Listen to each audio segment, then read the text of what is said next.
ஆம்பள நாட்டுக்குள்ள பொம்பளங்க வீட்டுக்குள்ள முன்னோருங்க சொல்லி வச்சாங்க, பொண்ண மூலையில தள்ளி வச்சாங்க.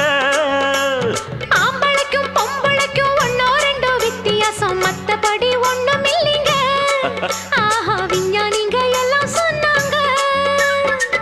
ஆஹா அல்வா துண்டு பொண்ணு தேகம் வாழத்தண்டு, எந்த துப்பாக்கியும் எதிர்த்து நிற்கும் சக்தி உண்டு. ஆஹா அல்வா துண்டு பொண்ணு தேகம் வாழத்தாண்டு, எந்த துப்பாக்கியும் எதிர்த்து நிற்கும் சக்தி உண்டு. ராணுவத்தில் பொம்பளைக்கும் ஆம்பளதான் காவல் என்று.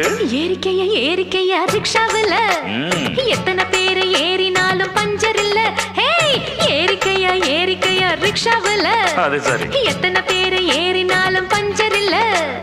எங்களை போல் ரிச்சாவ ஏறி அழுத்த முடியுமா? ஏறித்தான் பாறையா என்ன ஜெயிக்க முடியுமா? பள்ளம் மேடு உனக்கு தெரியுமா? போட்டி